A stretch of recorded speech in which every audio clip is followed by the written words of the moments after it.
Week 6 was wide receiver bounce back weekend, and we're going to talk more about that today on RotoViz Overtime. My name is Colm Kelly. I'm joined by Shawn Siegele. Shawn, we are having an interesting season. We talked about it a little bit before we started recording here. Some of these games aren't that pretty. We talked about that on the recap show as well. Some of these games are a lot of fun. Some of the players are starting to break out, but wide receivers and bounce backs were something that was a big theme of this past weekend. The week prior, it was running backs that we focused very heavily on. So bouncing it back here to the wide receiver position. I guess we have to start off, Shawn, though, with Monday Night Football, and maybe the less we say about it, the better. But there is a lot of talking points coming out of it. The Denver Broncos losing to the Los Angeles Chargers in a kind of a field goal fest, which felt like, after Denver put up 10 points in the first quarter, that maybe things were starting to get back on track. But that second half turned into pretty much a nightmare, I think, for Denver fans watching it. They still had a chance to win it. Game goes to overtime. They lose it there at the very end. And even when they did lose it, it was a fumble on a punt return, which would have actually set them up with a pretty good chance to go and try and get that winning field goal. So both offenses struggling throughout this one. Justin Herbert, no passing touchdowns for him, one interception, 238 yards. We don't really get a huge amount from anything in the game. Austin Eckler does get 16 targets. He does get 10 receptions for 47 yards. Josh Palmer also gets 12 targets. So both of those guys in the double digits.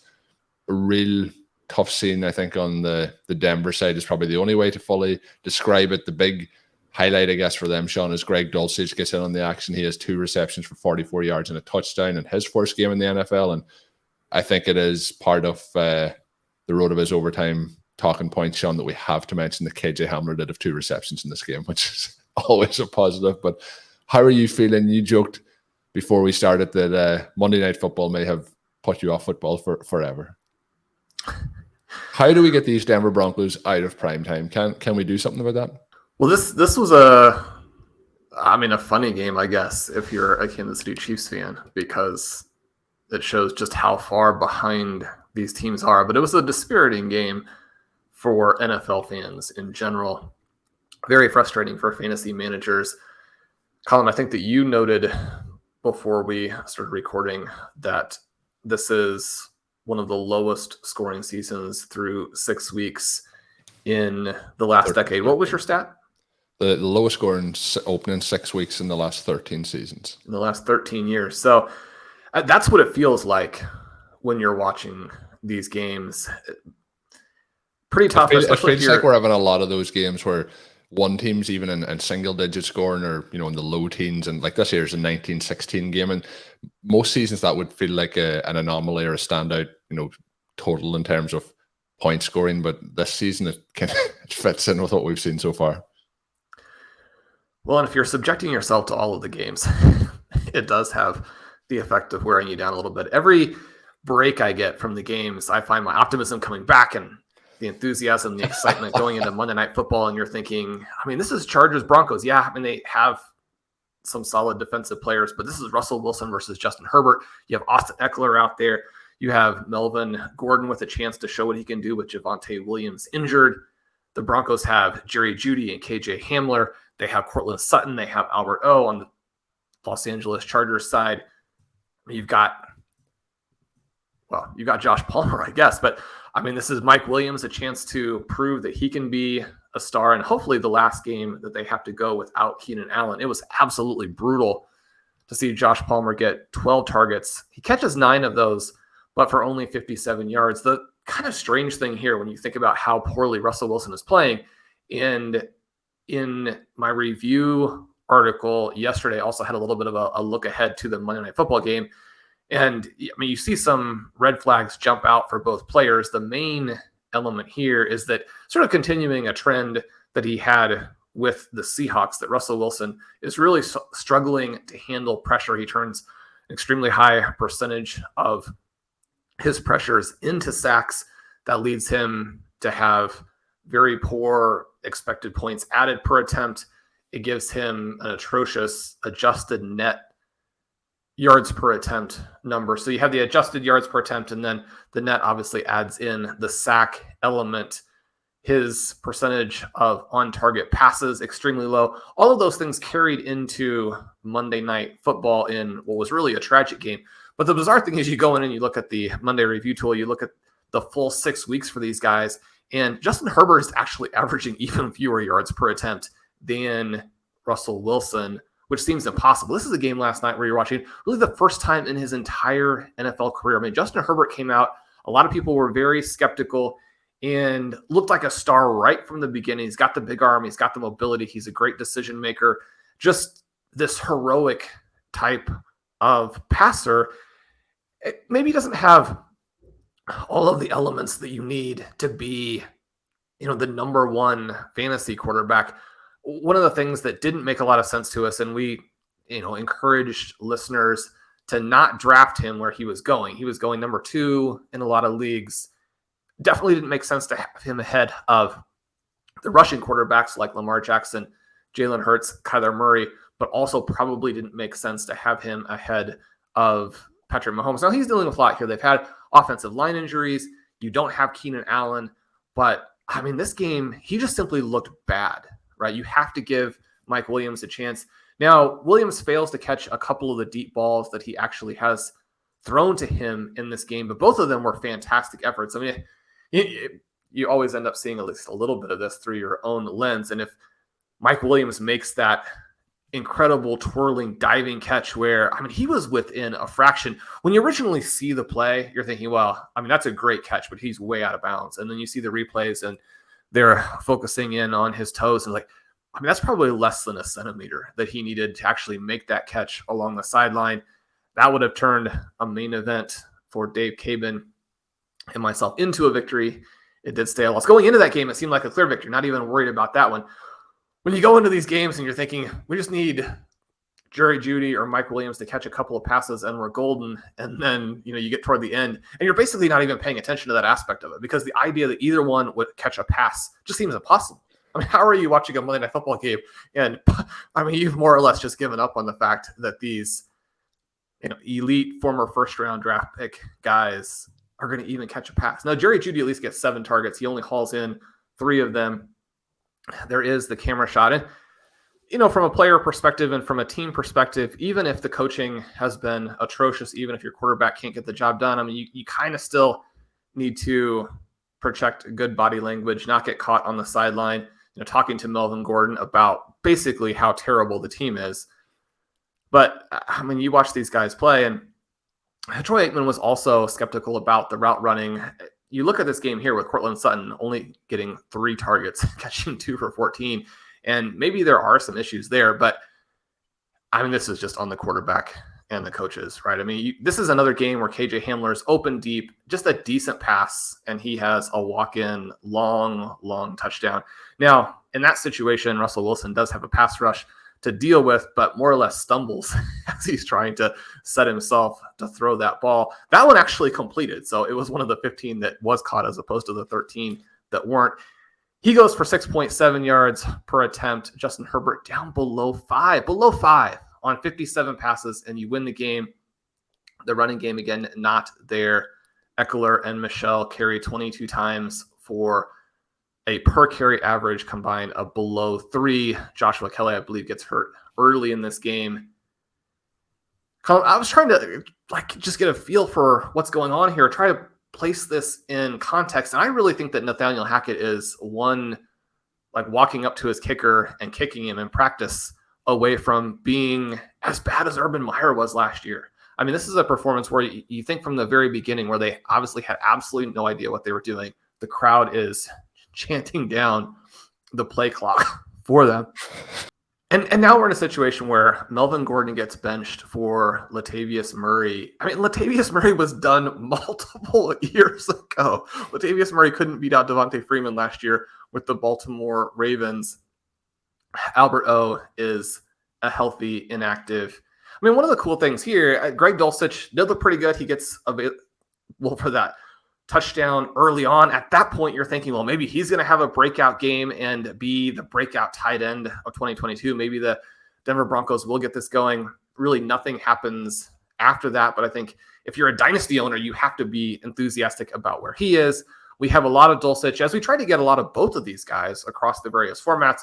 Shout out to our buddy Patrick Corain, who was very, very high on Dulcich even before we started to get all of this information. During the summer, the OTAs, the training camps, all of those things just leaving not just breadcrumbs, but just driving the bread truck through saying, look, Albert O has some concerns here. The coaching staff hates him. They want this rookie to go. The fact that they refused more or less to play him even when Dulcich wasn't there. Again, this is horrific coaching. It's horrific internal evaluation, external evaluation. I mean, how you go out and get Russell Wilson at this point in his career. We thought that Russell Wilson was going to bring his strengths and his weaknesses to Denver, right? This is a player who has never been able. Weaknesses. Yeah, I mean, this is a player who's never been available to drop back and make the throw, right? That is not in his skill set. He's got to drop back. He's got to move around. He's got to wait for these guys to get open in a sandlot type of approach. And then when he has a guy wide open, he makes a beautiful deep pass to him. He's able to extend the play, and he's able to throw the ball deep. He can't throw to players who are covered. He can't throw the guys open. He can't make the quick reads. He's not tall enough to be able to throw over the line. He has all of those weaknesses, and he takes a lot of sacks, which destroy drives, and especially in the contemporary NFL, where teams are basically just saying, okay, the offenses are evolving, but so is the defense. We've more or less learned that all you have to do on defense is force the opposing team to have a lot of successful plays in a row. That stacking successful plays is too hard. The teams are going to make mistakes, even if they're more aggressive on fourth down. They're not going to score a lot of points, and that's what we're seeing. Well, if you're Russell Wilson and you're also taking sacks, then you're destroying more drives. You bring all of those weaknesses, but now the strengths aren't there because he does have guys who are getting open deep, and he flat out cannot get the ball there. We think about the throw to KJ Hamler in this game where, I mean, he throws it up like a punt, and Hamler has to wait and wait and wait, eventually catches. It was cool to see Hamler adjust to that ball. That pass dropping incomplete was actually what I expected after I saw how long he was going to have to wait, how he was going to have to adjust with his vision, where the defenders were coming. There was also a hilarious pass somewhat early on in this game where Jerry Jeudy is arguably open deep. There's a safety kind of coming across the field, maybe over the top to contest it, but the ball is underthrown by about 10 yards, which means that all three players converge on one spot, and the ball hits like a Scud missile like 5 yards behind them. But that's after they had slowed up, and they're like looking around to try to figure out where the pass could possibly be. I mean, it's frustrating, right? And we're not necessarily rooting for Russell Wilson, but you want to see good football. And, then the other thing, trying to figure out Nathaniel Hackett's backstory.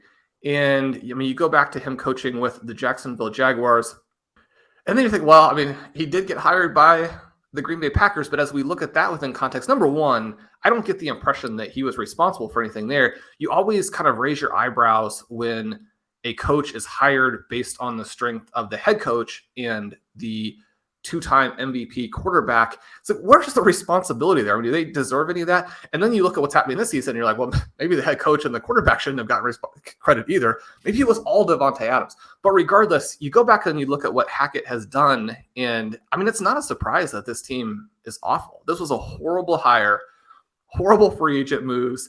Their in-season player evaluation has been tragic. It just, I don't know. That's terrible, Shawn. It's frustrating to watch. It's such awful football. And then you go to the end of the game where you're thinking, at the very least, you could fair catch a punt. And then you tie. It just... You mentioned, obviously, the link with them back to the Packers. And the Packers are, obviously, we talked about that on the recap show, that they're having very much their own struggles this year. But some coordinators are coordinators. They're not meant to be head coaches. And it feels like maybe Nathaniel Hackett feeds into that. But you mentioned, and tying it back to Jacksonville, where he was with Blake Bortles, the situation there last year with Urban Meyer, that was an absolute disaster of the highest proportions. But the expectations for the Jaguars heading into that season wasn't the expectations that we had for the Broncos. So I think from where we had them in the preseason, the expectations around the players and the team in general, what they might do in that division, which was going to be one of the toughest divisions in the entire NFL.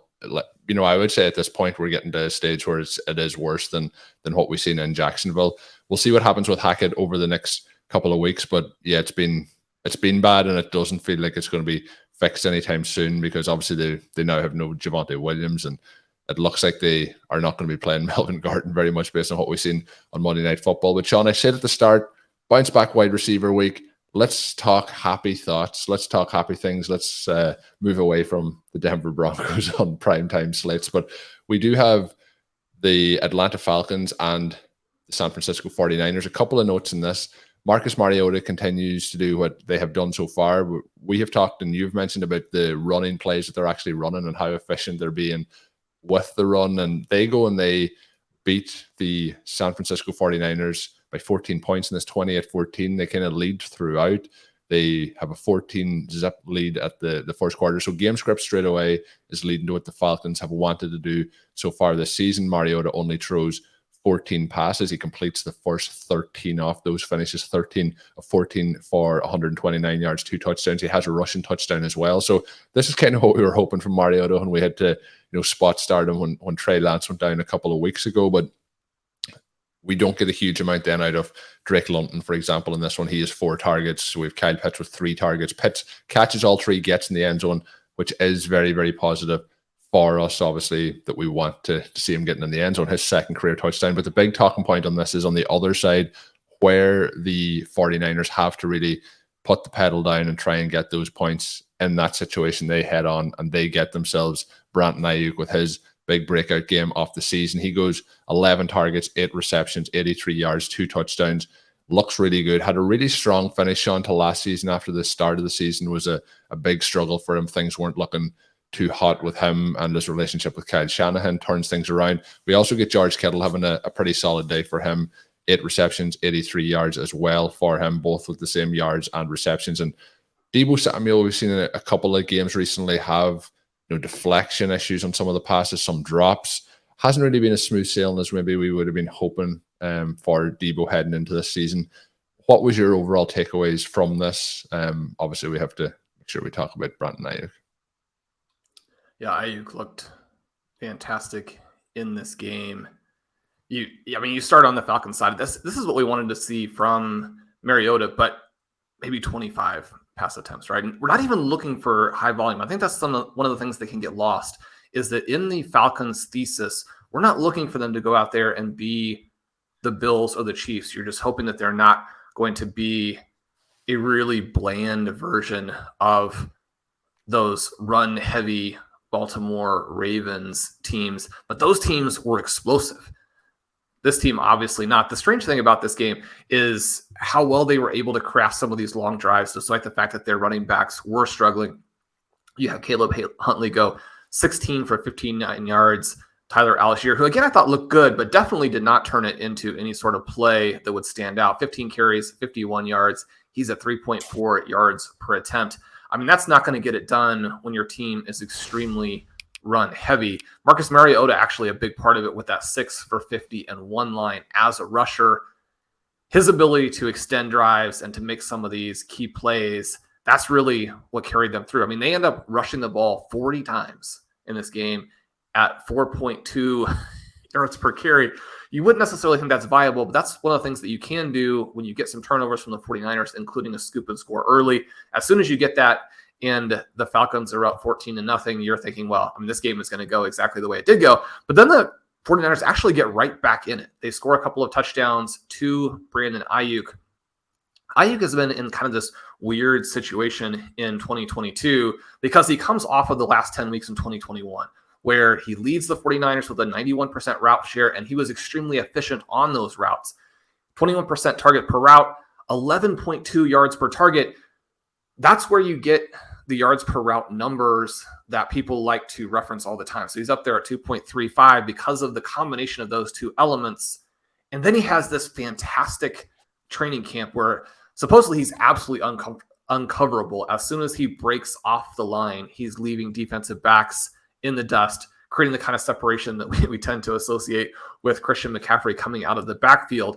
And so there was some enthusiasm that even with Trey Lance at the helm, he's going to be able to combine the extremely high route share with high efficiency numbers. And so even if there are some volume concerns that where he's drafted, he's still going to be pretty playable. But that really wasn't the case. You have the rain game, you have the Lance injury. Jimmy Garoppolo has played poorly. His peripherals were still solid, right? Coming into this game, 85% routes, 20% targets per route, 9.1 yards per target. I mean, those are not bad numbers, not unplayable numbers in most cases, but the 49ers had the 4th fewest passing plays per 60 minutes, and you throw that in, and then you've got a guy who is more or less sabotaging your fantasy team if he's in the lineup. Then you have this game where you've got the 2 separate 14-point deficits. All 3 of their big guns go into double-digit targets. Aiyuk gets a couple of touchdowns early. I mean, he's the one who you could argue didn't necessarily need garbage time to put up the numbers. He has a 39-yard reception called back late in this game on a holding penalty. I mean, good news, bad news, right? In that I think he's confirming that he can be the guy or one of the guys here. One of the things that had caused some problems in the previous weeks is that Jauan Jennings has been involved, not at a level to where he's maybe cutting into the top 3 in terms of the pecking order, but if you're going to have that few offensive plays or passing plays, then you just need the targets to be very concentrated. Every Jennings target, it feels like it's coming out of your guy. If you're starting Aiyuk, it feels like it's coming out there. If you're starting Samuel, and for George Kittle managers, it's easy to kind of overlook the fact that the George Kittle situation has been almost as catastrophic as the Kyle Pitts deal. Yeah. So, I mean, Pitts is the high-profile one, obviously the huge miss for us, but Kittle, Darren Waller, also struggling to compete and has created this environment to where, I mean, Mark Andrews and Travis Kelce, I mean, they belong up there with Cooper Kupp, Stephon Diggs, Austin Eckler in terms of, who they've lapped the field multiple times at this point at the tight end position. Yeah. And so you get this bounce back game from the 49ers. I think there are some positives here. The main problem still, though, is that Jimmy Garoppolo throws 41 passes and does not look very good. You do get a strong sense of why, they drafted somebody else number 3 overall and wanted to go in that direction. Jimmy Garoppolo is somebody who, when he's been healthy, the 49ers actually have great numbers in terms of win-loss. He gets them to the Super Bowl. They could have won that Super Bowl. There's still sort of the thoughts that if he doesn't get shaken up toward the end of that game and then miss some makeable plays, that the 49ers and not the Kansas City Chiefs end up winning that. But off of what was a rough offseason for him, he does not even look like himself. And a lot of people would tell you, that's not really what the 49ers wanted either. So cool to see Aiyuk do it here. I think there are going to be some games like this. Jeff Wilson did not perform very well. Tevin Coleman carries 4 times for 3 yards. We kind of thought we were going to get some Tyrion Davis-Price in this game. That didn't happen. He still is an interesting stash, but the 49ers in general are going to have to play a lot better. They had looked so good the past couple of weeks. The defense had looked so good, and then they have some of these defensive injuries really looked overmatched by the Atlanta Falcons. Is not where you want to be if you fashion yourself as a Super Bowl contender. Next up, Shawn, we get the Tampa Bay Buccaneers and the Pittsburgh Steelers. Pittsburgh winning this one as a big underdog, 20-18. We get Kenny Pickett starting this game, 11 of 18 for 67 yards and a touchdown. He does, unfortunately, pick up a concussion in this one, rules him out of the game. Mitch Trubisky comes in. He throws 12 times during the game, but he also goes pretty efficiently from Mitch Trubisky's style of things, 9 for 12, 144, and a touchdown from him. The big story, I guess, on the Pittsburgh side of things, this was a bounce-back breakout kind of game for Chase Claypool, who things haven't really gone great for over the last 12 months, I guess. It's starting off his career, starts off on a real hot streak, getting in the end zone regularly, looking very good, looking explosive, and then we get a situation where it really, really did cool off after that point. We get 7 targets for him, 7 receptions, 96 yards, 1 touchdown. We also get 7 targets for Diontae Johnson, just 5 receptions for 28 yards. Diontae Johnson continues to pull off miraculous receptions and catches that just unfortunately the rest of the games then aren't coming together for him, where either it's the volume or the passes or the depth of pass that he is receiving that just isn't giving him those big numbers, and then he isn't getting in the end zone. But I still think we see Diontae Johnson bounce back and have a strong season, but it is very hard for wide receivers in general when we're seeing such movement in some of these teams at the quarterback position and the rotation that is happening there. Another team that has had similar rotation, I guess we'll say, and this is just from one quarterback to the other, but we've seen Miami have a lot of change in their wide receivers have actually continued to do very well when that happens. George Pickens, just 6 targets, 3 receptions, 27 yards. Not a huge amount to talk about outside of that. On the other side, it's going to be interesting, Shawn, to see what happens with the Bucs. They are now 3-3. There's a lot of online discord around Tom Brady and how he was reacting with his teammates. I know Shawn's favorite thing is to talk about how Aaron Rodgers sometimes talks to his teammates, but Tom Brady not looking too happy in this. He goes 25 of 40 for 243 yards and a touchdown. The running backs continue to look pretty good in this offense, getting plenty of work. But the big question, Shawn, in the offseason, we talked about Mike Evans and where he was going in drafts and the perceived value for him. Then we obviously talked about Chris Godwin coming back from the injury. We didn't expect him to be in there straight away. But based on where those two guys were going, and I was concerned of drafting Godwin with the injury, but based on where they were going, it felt like if there was no injury to Chris Godwin, it wouldn't be a case that you would flip the draft slots, but that we would be taking Chris Godwin over Mike Evans, and that they both would be probably going in the third, fourth round range rather than where Evans was going in the second round at one point this offseason. With how things are starting to play out, we get 12 targets here for Chris Godwin. He plays, his most snaps of the season, 6 for 95 for him. We get Mike Evans, 4 targets, 4 for 42. Does it feel like on that side of things, I know we're going to talk about Claypool first, but it probably feels a little bit like we may be where we expected to be after 6 weeks, where the off-season perception wasn't the same. Yeah, I don't know that you would have had them flip, but you would have had them much closer together. That was our argument the entire way through. We don't know for sure that we're going to see that be the case when it's all said and done. Mike Evans has had some sort of weird, quirky travails in his early season here. We know that he's been able to catch some touchdowns when he has been out there. This is the game where it really starts to raise some of those red flags again that we talked about during the offseason. You have a situation where you could argue that it's actually been pretty favorable for Godwin and Evans that Russell Gage and Julio Jones have not been as healthy as maybe was hoped. Obviously, the Julio Jones skeptics would tell you, you wouldn't expect him to be healthy at all because, like some of these other guys, he's been done for a while. Julio actually has played well, though, when he's been on the field, something that separates him from an AJ Green or an Allen Robinson, for example, but he just can't stay on the field. So this is another game here where the Buccaneers have said, we think that we can be patient with these guys. We're going to take the long view, and then you lose to the Pittsburgh Steelers. And the Pittsburgh Steelers have been a bad, bad team. To lose this game, you can understand why Tom Brady would get so frustrated.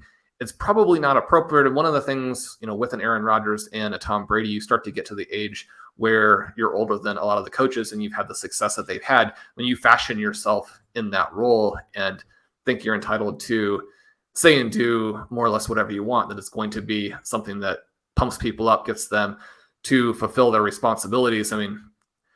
I think that works if you're playing perfectly yourself, but from the quarterback's perspective, he's thinking, okay, these guys are doing things incorrectly, and as a result, I'm looking bad, and I don't want to look bad.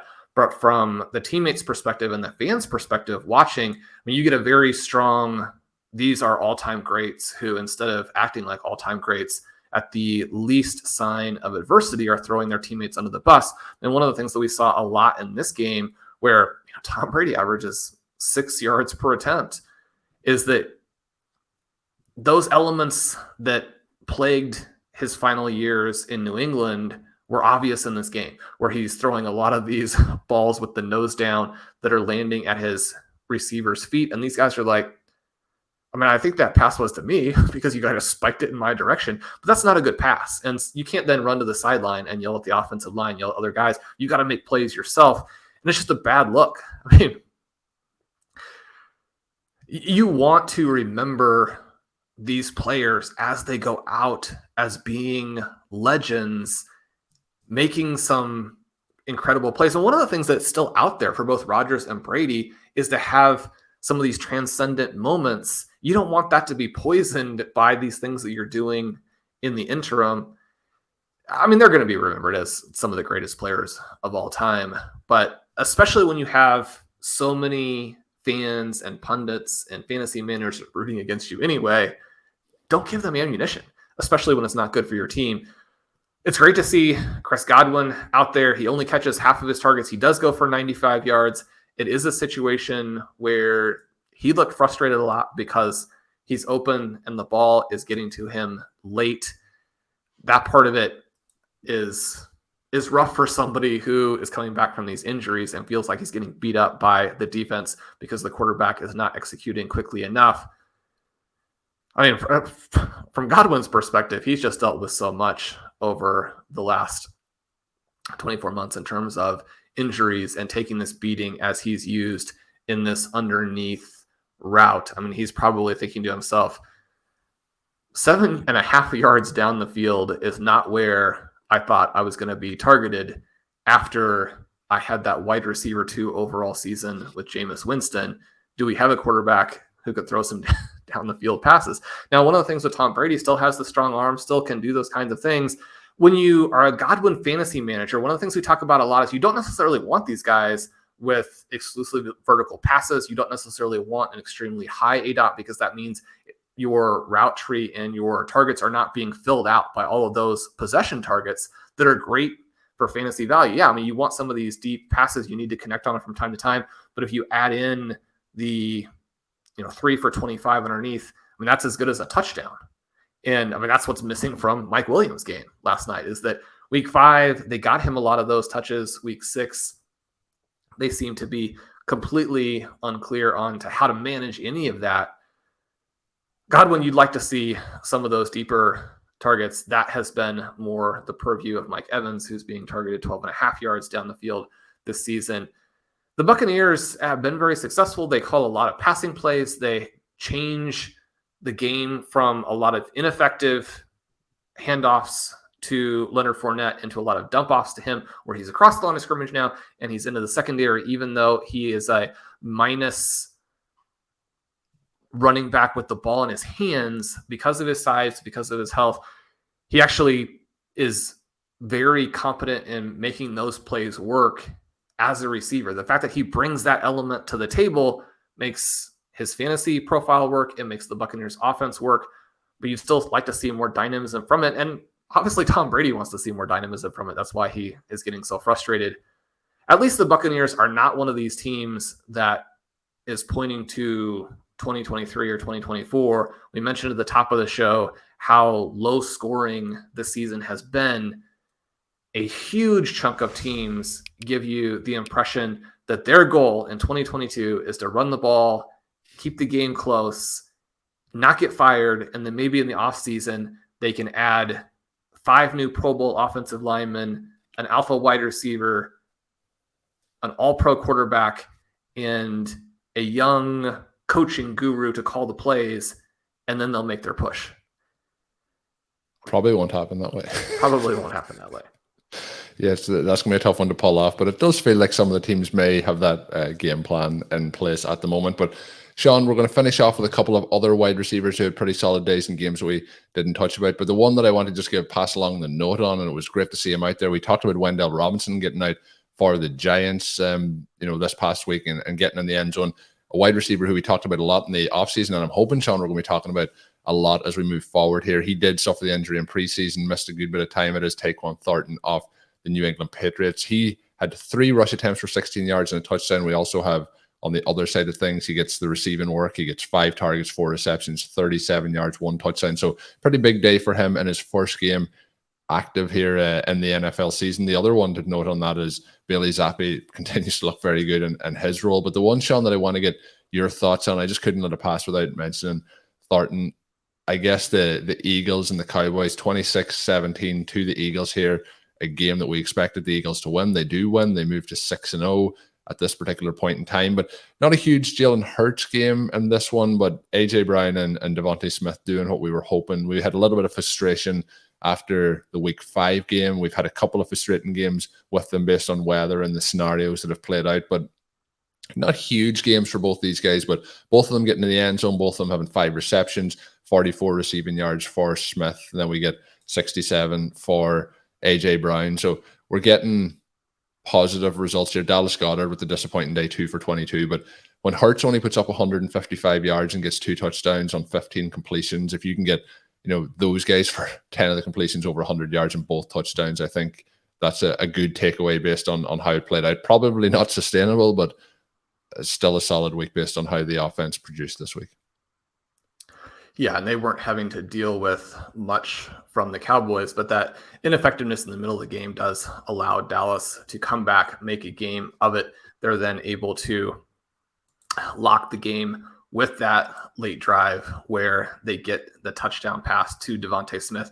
The vaguely frustrating thing in this one is that Smith and A.J. Brown looked to be open more or less constantly. Now, they both rescued their days with touchdowns.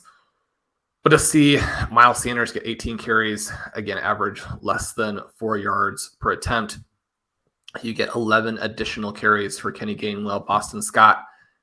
That probably not the way that you want most of these games to go. Now, similar to the situation with the Chargers, you're probably going to get a more aggressive approach if the Eagles aren't dealing with some of these offensive line injuries.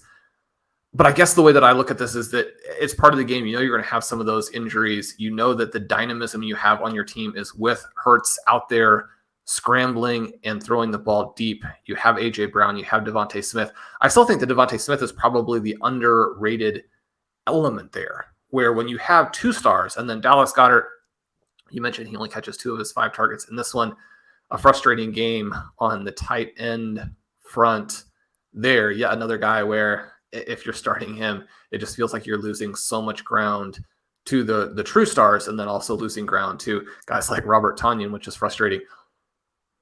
But when you have that much dynamism in the passing game and you've had success with it and you have a mobile quarterback, you just really would prefer to see them be more aggressive. I think that we're going to see that going forward. But they're 6-0. They're undefeated. They get the 2-game lead here on the Cowboys. They have to feel good about where they are in relation to the rest of the NFC. Yes, the New York Giants have been this out-of-nowhere team, but they still have such limitations. If the Giants ended up being the Super Bowl team from the NFC, I don't know, it kind of takes you back to Bill Belichick's early time period with Tom Brady there with the Patriots, where, I mean, he's reported to have said, you know, we won the Super Bowl with this blankety-blank team. And when you're shocked that you're able to win the Super Bowl because the caliber of your own team is so low, then I mean, that's got to be where Dable is with the Giants right now. He's like, we're 5-1 with this team. He's got to be, I mean, you always try and stay centered, stay humble, stay focused on the next practice, the next play, the next game. He's got to be thinking to himself, though, I was a good hire for the Giants, and the rest of the coaches in the NFL are not looking very good right now. So a lot of enthusiasm there. They should get better. You mentioned Wan'Dale Robinson. Really cool to see what he was able to do early. There are so many great things about this season. Michael Pittman has the cool bounce back game there. He's someone we thought was about around overvalued. I think that's going to turn out to be very accurate, but you get 16 targets in this game. You catch 13 of them. That's pretty awesome for him. Tyreek Hill, he's backing up all of those provocative claims made on his podcast. You talked about Chase Claypool. Claypool has some massive red flags. He's going to be hard to start ever.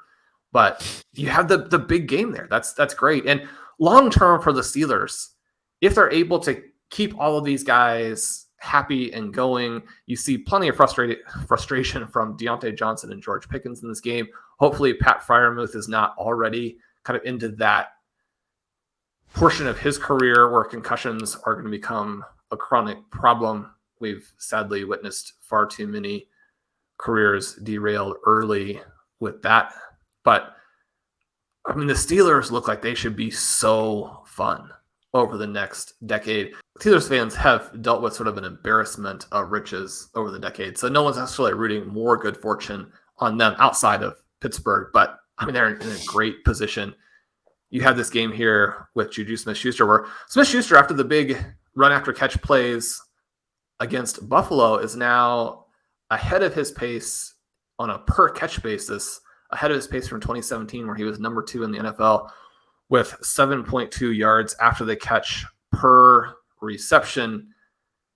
But as I dug into this some more, still not encouraging here. Only draws 5 targets when Mahomes throws 40 times. And on those 2 plays where he generates the big run after the catch, cannot open, right? He only draws the 5 targets, and on those 2 big plays, Patrick Mahomes had to do his own sort of pre-2022 Russell Wilson impression, extend the play, finally, after the defense is covered for like 10 seconds, he's able to find Juju, and then Juju does the rest. That part is cool. Maybe that will develop, but you've got to be able to get open to make plays in the NFL. That part has not been there for Juju or any of the Chiefs outside of Travis Kelce. We expect to continue to see big target numbers for Kelce at this point.